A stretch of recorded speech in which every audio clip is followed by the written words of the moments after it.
Hola, mi nombre es Carlos Ramírez y te doy la bienvenida a nuestro podcast A Contracorriente de esta semana. Tenemos con nosotros un invitado de alto nivel, es un invitado que hablará con nosotros sobre su producto, sobre su diferenciación y cómo empezó desde cero, aportando valor y teniendo unos valores fijos y una visión de cómo quería hacer las cosas. Así que, bueno, pues al hilo de todo esto, quería haceros una pregunta.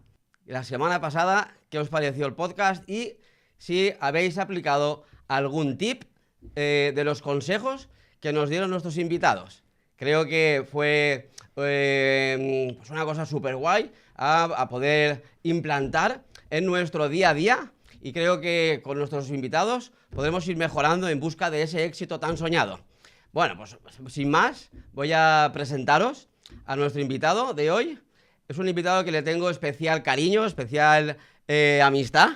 Nuestro invitado es un arquitecto, está enfocado sobre todo en el mundo de alto standing, está haciendo chalets de lujo por toda España, y mejor que yo, creo que, bueno, pues vamos a presentaros a Fran Piera, bienvenido.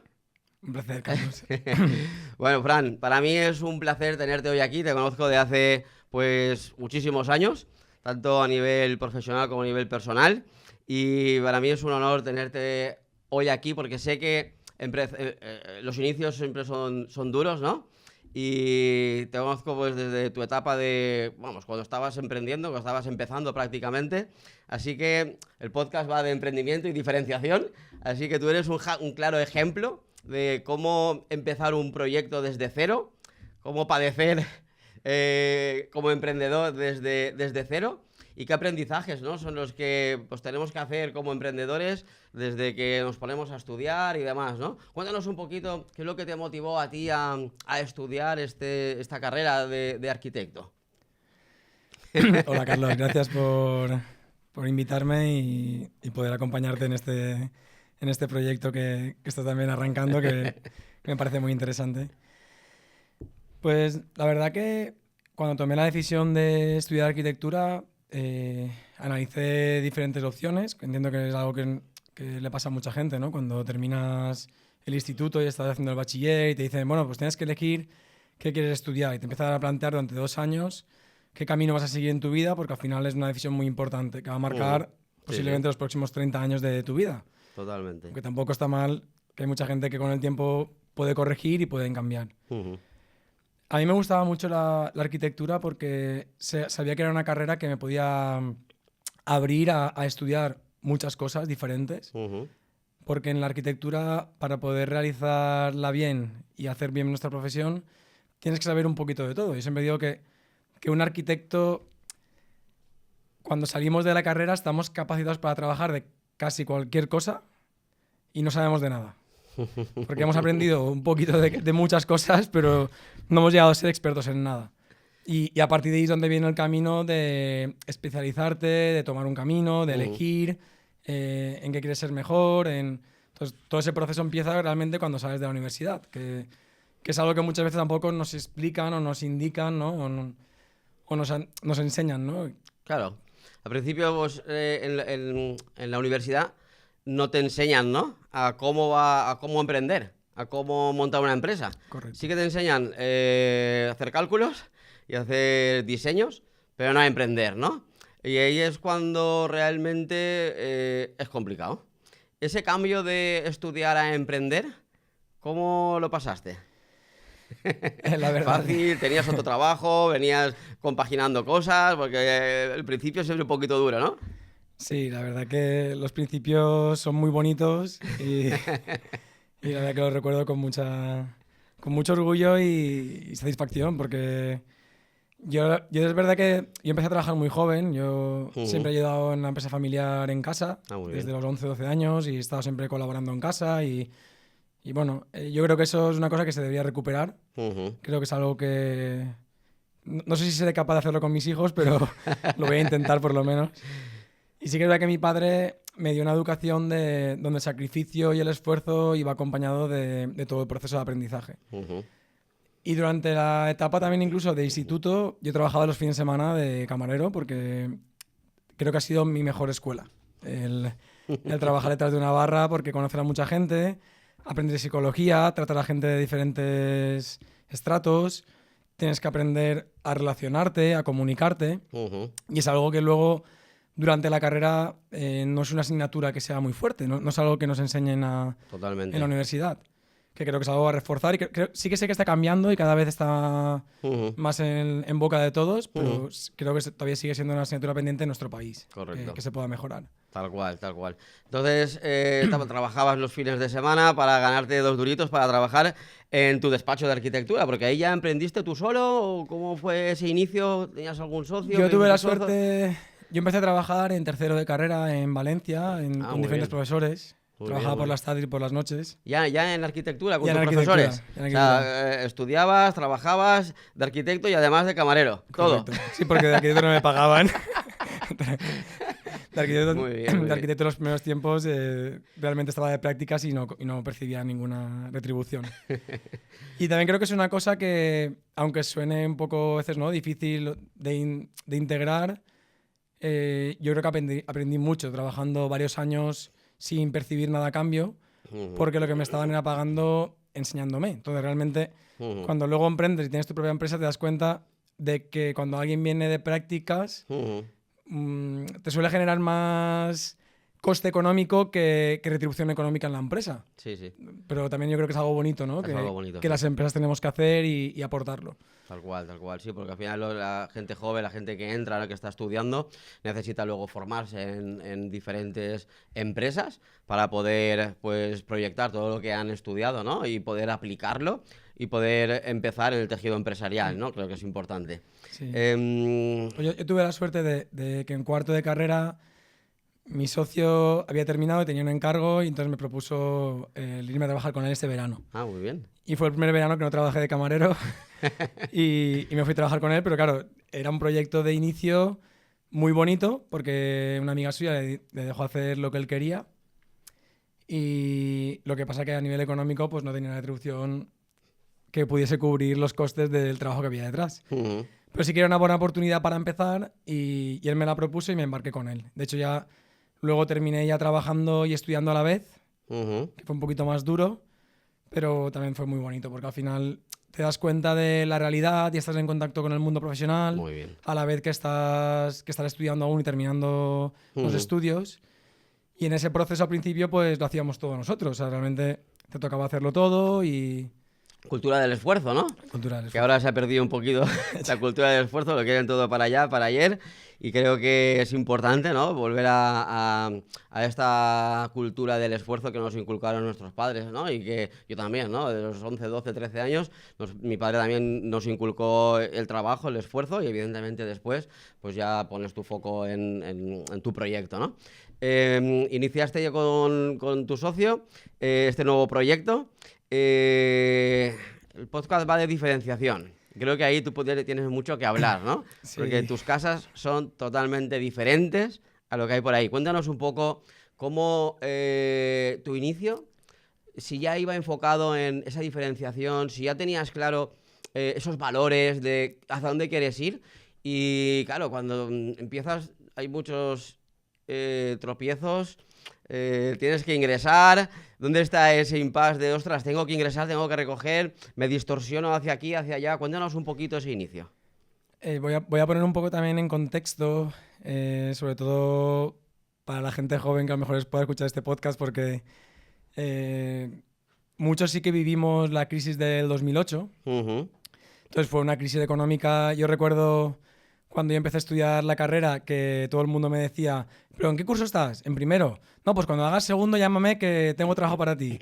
En tercero ya estaba trabajando por las tardes en un despacho. Muy bien. O sea, había un volumen de trabajo en la construcción y en el mundo de la arquitectura tan grande que no se podían cubrir los puestos. Cuando yo estaba haciendo cuarto, vino la crisis y pasamos de haber una demanda de trabajo brutal a del día a la mañana, del día al día siguiente, ya no había trabajo para nadie. Trabajo. Entonces, realmente cuando a mí Ramón me propuso empezar a trabajar con él, a mí lo que me enamoró fue que él tenía muy claro el por qué iba a montar la empresa. De hecho, nosotros lo que tenemos como base del estudio es que nos dedicamos a hacer buena arquitectura. Trabajamos la arquitectura desde el origen, desde el lugar, estudiando mucho el entorno, estudiando mucho los materiales, estudiando mucho la historia de la zona. O sea, Muy bien. por eso, al final, un poco nuestro resultado son proyectos singulares que dan respuesta a un programa, a un lugar, a un espacio, a unas necesidades, pero también responden a ese entorno, conviven en ese entorno, responden a la historia de ese lugar, de esa En cuanto a región. materiales también, ¿no? Hacéis un tipo de material diferente, ¿no? Sí, bueno, nosotros trabajamos mucho los materiales naturales, que eso no significa, es que depende de la zona, se trabaja con unos materiales o con otros. Ajá. Hemos trabajado mucho el hormigón visto, el metal, el acero, la piedra natural, Wow. el cerámico, pero el cerámico como conocían nuestros abuelos. O sea, no tenemos nada en contra de otros materiales, pero cuando nos proponen, no, es que este material es imitación A o es como, decimos, vale, perfecto, pues entonces tráeme la madera o tráeme la piedra o tráeme... Porque para poner una imitación A significa que te gusta el material natural, pero lo estás imitando poniendo otro material, o bien porque es más barato o bien porque... Yo voy a hacer un poco un paréntesis aquí, porque has dicho el tema de hormigón visto y a lo mejor eso yo quiero recalcarlo, porque no es que sea la fachada de hormigón visto, no. Es que son los techos de hormigón visto, es que son las paredes de dentro de casa de hormigón visto, es que no hay escayola ni pladur, es que los tubos se tiran por el forjado. ¿Más o menos va por ahí los tiros? En algunos casos sí. En algunos casos sí, ¿no? Está ese punto de diferenciación, ¿no? Sí. De decir, ostras, ¿es más complejo? A ver, no es que sea más complejo, porque nosotros incluso cuando trabajamos las estructuras, de hecho colaboramos con un catedrático de la Universidad de Valencia que nos calcula las estructuras y desde el primer día que colabora con nosotros, que la verdad que también nuestras estructuras son singulares, porque muchas veces nosotros hemos trabajado en zonas con mucha pendiente, nosotros, aquí en esta zona que tenemos mucha montaña, nos encontramos con parcelas que son barrancos. Sí, sí, total. Y en la antigüedad lo que hacía mucha gente que era hacer una parcela plana para levantarte una casa. Pero para eso tienes que transformar el entorno. Y entonces lo que hacemos es que la casa esté volando, Wow. apoyándose en unos pequeños pilares, y muchas veces al trabajar la fachada, nuestra forma de plantear las cosas o dibujar o pensar el proyecto es si podemos construir desde la arquitectura con el mismo material que estamos haciendo la estructura, ya estamos haciendo la fachada o ya estamos haciendo el interior. Entonces muchas veces ese muro estructural no solamente es un muro o unos pilares que luego vas a revestir y no se van a ver, sino que el pilar metálico se queda ahí y el muro de hormigón se queda ahí y la losa de hormigón se queda ahí. Entonces lo trabajamos con un fenólico de madera o con una tablilla de madera de pino. Entonces hay un trabajo muy manual, recuperamos mucho el trabajo que se está perdiendo de mamposteros, del carpintero de madera de verdad, no simple montador, el que trabaja el metal, el cerrajero. Un claro ejemplo de diferenciación al máximo nivel, ¿no? Y ¿qué problemas o qué casuísticas te encontraste? Porque habrá gente pues, que esté queriendo emprender. Y claro, pues cuando emprendes puedes tener una idea o unos valores de, ostras, yo quiero hacer unas casas así, ¿no? Sin embargo, hasta llegar ahí, durante el proceso, te podrán decir, ostras, pues tengo un pisito para hacer una reformita o un cuartito de baño, porque como has dicho tú bien, el arquitecto hace casi de todo, o está preparado para hacer casi de todo. Entonces, cuando no entra dinero, es muy fácil de poder Hay ir... una crisis. Claro, cuando no entra dinero, es muy fácil de poder ir hacia donde te lleve un poco el mercado, ¿no? No hacia donde lleve tu filosofía o tus valores. ¿Cómo enfocasteis eso? Yo creo que la clave está en tener claro lo que quieres hacer y dónde está tu pasión, porque si tú realmente haces las cosas desde el corazón y desde la pasión, tienes que también tener la capacidad de poder renunciar a otras muchas cosas. Entonces, muchas veces para llegar al final, a donde quieres llegar, en el camino vas a dejar cosas que tienes que decir que no. Es verdad que el mercado y la calle, ¿no? Cuando empiezas a trabajar, como tienes que ingresar para poder pagar las facturas, muchas veces te te tienta a coger cualquier cosa para hacerlo, para facturar, pero realmente si te sientas a analizarlo, muchos de esos trabajos tampoco te retribuyen económicamente lo suficiente y lo que te quitan es el tiempo y la energía y te desvían del foco que tú realmente estás poniendo en tu empresa. Entonces, mi recomendación, ¿cuál es? Que si tienes claro a dónde quieres llegar, que seas fiel a tus valores en todo lo posible. El camino va a ser muy duro, o sea, eso hay que tenerlo claro antes de emprender, porque esto no es un camino en línea recta, sino que es un camino con muchos altibajos, con muchas piedras que hay que ir pasando. Muchas piedras que tropiezas, caes, te levantas, te quedas de lado un poquito, luego vuelves al sitio, ¿no? Correcto. Pero si tienes el foco, creo que la palabra clave es el foco, ¿no? Sí, ¿Foco? y todas las semanas yo creo que hay que plantearse el por qué estar haciendo esto. Y si en los proyectos que has cogido, muchas veces hay que despedir a los clientes. Y eso no es fácil. Claro. Porque muchas veces tú ves en el cliente el ingreso, aunque no lo que tú realmente quieres hacer. Entonces muchas veces el tener que tomar una decisión de despedir a un cliente es complicado. Despedir al cliente te refieres no coger ese proyecto, Correcto, ¿no? correcto. Porque no va alineado con tu objetivo, tus valores. Correcto. Eso es tentativo, ¿eh? Cuando ves que dices, ostras, tengo que pagar las nóminas, somos 3 personas aquí y tenemos que dar de comer, ¿no? Es muy tentativo el tener que coger esos proyectos que te alejan de tu foco. Sin embargo, veo que pues lo habéis tenido claro desde un momento, ¿no? Y habéis siempre seguido esa línea. Y a las pruebas un poco me remito a los proyectos que ahora nos contarás un poquito dónde estáis, qué estáis haciendo y demás, ¿no? ¿Cuál es el proyecto más desafiante que ha hecho Nomark? Complicado, ¿no? Porque todos creo que son bastante singulares y complejos. La verdad es que es siempre difícil. habrá alguno un poquito de las ostras. Es difícil porque creo que todos los proyectos han sido un paso adelante y un punto de inflexión, porque al final en cada proyecto aprendes y evolucionas. Hemos trabajado mucho aquí en Costa Blanca, que fue donde empezamos. Realmente casi te diría que la primera casa que hicimos fue el más desafiante porque era donde teníamos menos experiencia posiblemente y nos encontrábamos con más barreras, ¿no?, que había que superar. Ajá. Pero a partir de ahí, nosotros muchas veces, la gente que trabaja con nosotros nos pregunta que por qué no repetimos las casas. Nos dicen, oye, pues si has hecho esta casa y ya sabes cómo se hace, ¿por qué la siguiente es totalmente diferente? ¿Y por qué ¿No hacéis ninguna igual? no hemos repetido nunca 2 casas iguales en 13 años? ¡Ostras! Y es verdad que, bueno, que sí que hay detalles constructivos que al final ves que funcionan bien y te pueden servir en otro proyecto. O sea, al final hay recursos que evidentemente vas implementando y sistematizando porque al final te ayudan a ser más eficiente en el trabajo y en, Pero cada casa es y en la única. construcción. Cada casa es única y es singular. Pero cada casa es única porque yo no conozco a 2 personas iguales y todavía no he visto 2 parcelas iguales, ni estando en la misma calle, porque cada una tiene una orientación, cada una tiene unas vistas, cada una tiene unos vecinos, cada una tiene un cliente, tiene una necesidad de programa, de vida o responder a un programa diferente. Has dicho en Costa Blanca, ¿qué zonas geográficas estáis trabajando? Nosotros hemos trabajado mucho aquí en Costa Blanca, en la zona entre Altea y Javea, Denia.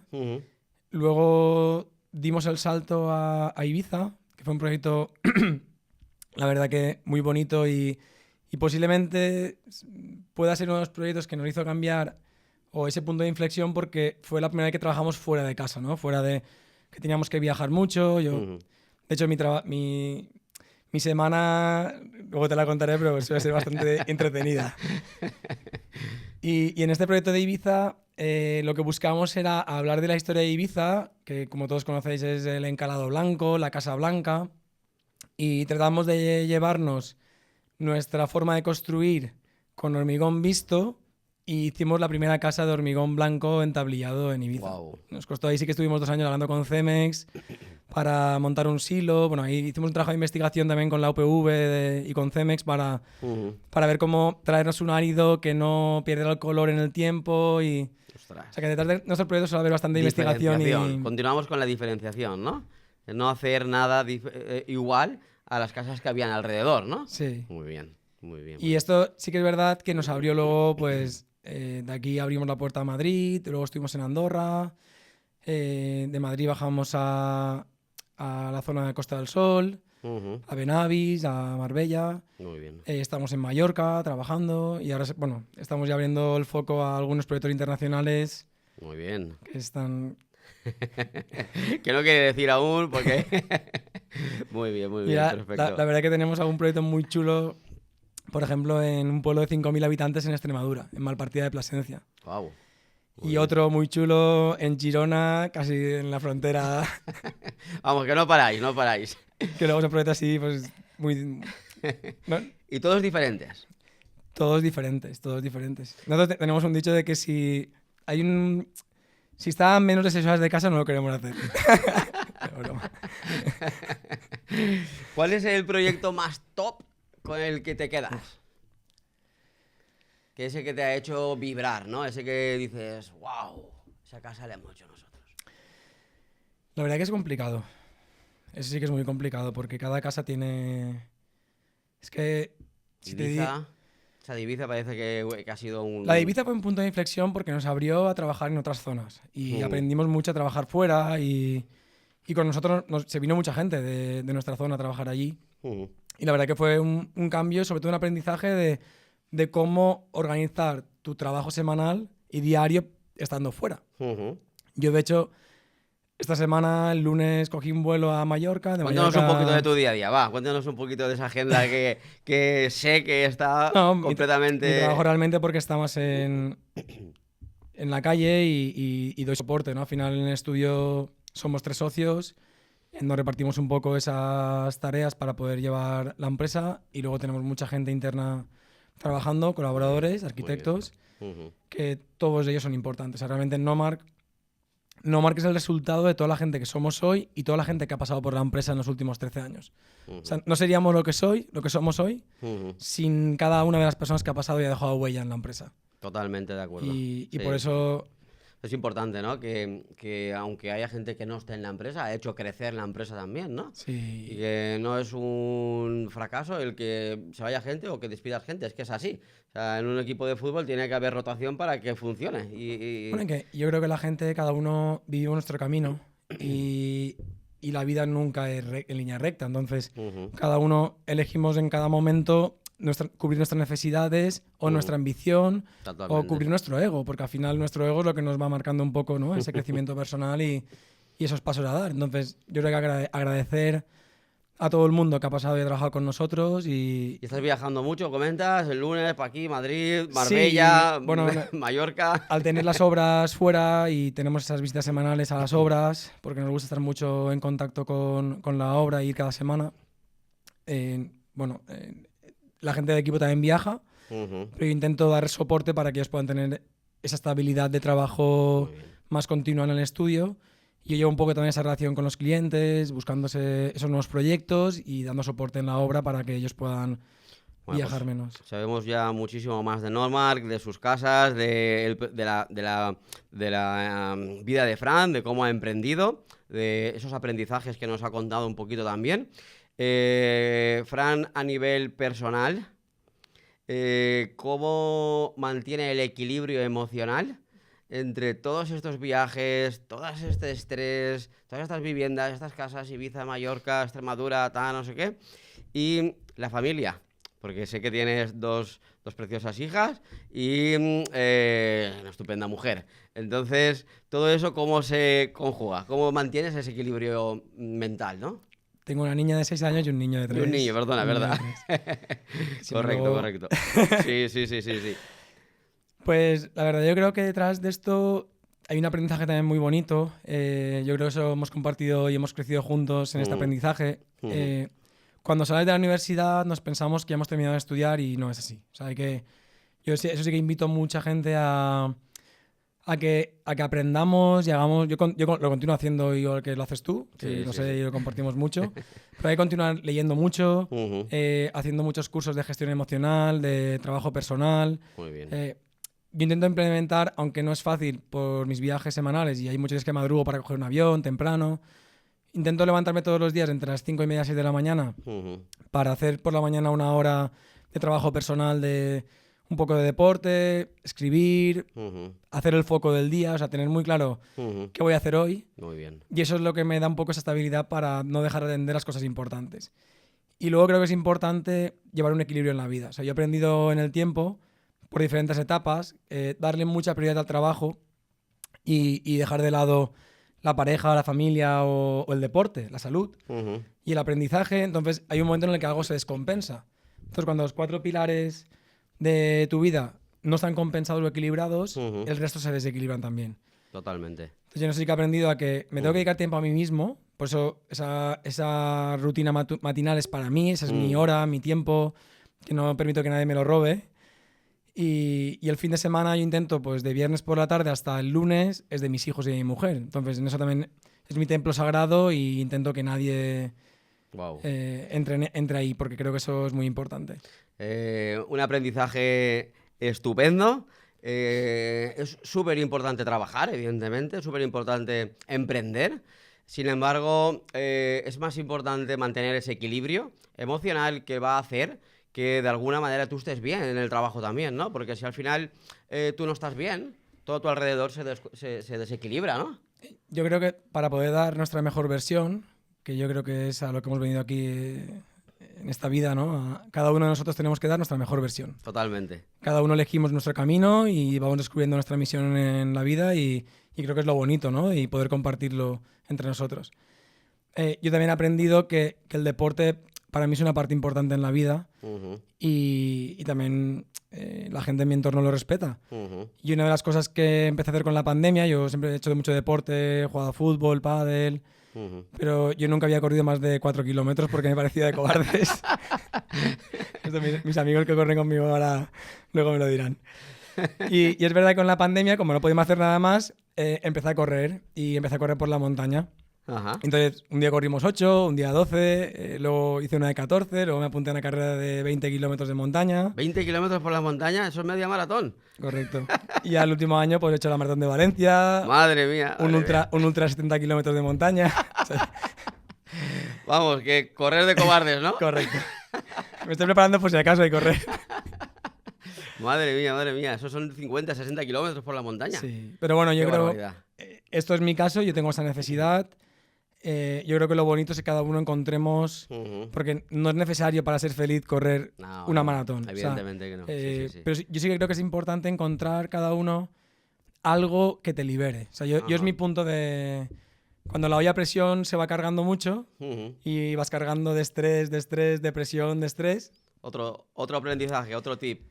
No podemos ir cargándonos de estrés. Trabajo, 10, 12 horas, sábados, domingos, sino que hay que intentar compensarlo con esta serie de tips que nos ha dicho Fran. Antes de responder y explotar. Si no, la olla hace ¡pa! Y revienta todo, ¿no? Yo tengo el deporte y la meditación, que creo que también es algo que ayuda mucho a... Por último, objetivo Nomark a 5 años y objetivo Fran a 5 años. Objetivo Nomark. Pues Nomark a 5 años yo creo que es seguir disfrutando y cada vez haciendo proyectos, poder elegir, como estamos haciendo, de los proyectos que hacemos y disfrutar de ellos. O sea, sobre todo nuestra pasión yo creo que es disfrutar de los proyectos que hacemos de cada día. Muy bien. Y Fran es el poder seguir creciendo como persona, el poder seguir aprendiendo de mis hijos y de mi mujer, que son mis mejores maestros, y el seguir disfrutando de la vida cada día y cada mañana cuando me levanto, que eso no lo puedo perder. Genial, fantástico, Fran. Pues bueno, vamos a dar por finalizada la entrevista. No sin antes agradecerte que estés hoy aquí con todos esos viajes a Ibiza, Mallorca, Marbella, que tengamos hoy a Fran aquí. Para mí es un honor, un placer. Y bueno, os emplazaremos seguramente de que un tiempecito para invitarle a que vuelva a contarnos más sobre él, sobre sus viviendas, sobre sus proyectos y sobre cómo está disfrutando de su maravillosa familia y cómo va cómo está compensando, ¿no? Estabilidad emocional que también nos ha comentado y que tantos tips nos ha dado hoy, ¿no? Así que nada, Fran. Para despedirme te he traído un regalito que... Hombre, ¿un regalito? ¿Eso qué es? Bueno, esto es una inquietud también de mis socios y de su padre. Es un aceite que... ¡Wow! ¡Qué bonito! Que hace el padre de Ramón y de Iván en Orba. Ajá. Es unos olivos que tienen ellos allí en el pueblo. Y la verdad que él lleva tiempo haciéndolo y este año le dijimos, oye, que nos quedamos con toda la producción Y, Qué guay. y hemos sacado 100 litros. Es un Ajá. aceite con la variedad manzanera que hace cogiéndolas todas del árbol y prensado en frío, o sea que saca solamente un 10% Pero de veo aquí un aceituna. dibujito, ¿esto qué es? Esto es una casa que hemos hecho este año, bueno, que hemos terminado el año pasado en Benavis, Ajá. en la Costa del Sol. Y bueno, cada año iremos sacando un logo de dos proyectos y detrás explicamos un poquito. Hay una poesía también de cómo Bueno, se no ha sé, hecho no sé y si contando se un ve, poquito pero es una pasada, ¿eh? la historia del proceso. El packaging también ha sido diseño de Ramón y de Ana. Y Esto es la casa y por detrás tiene la poesía. eso es la inquietud que tenemos de seguir haciendo cositas que... Bueno, pues muchísimas gracias a Fran por este estupendísimo regalo. Lo probaremos. Haremos una ensaladita con tomate y un poquito de aceite a tu salud y a la salud de Nomark. Muchísimas gracias y aquí tienes tu casa para cuando quieras. Muchas Un gracias, abrazo. Carlos.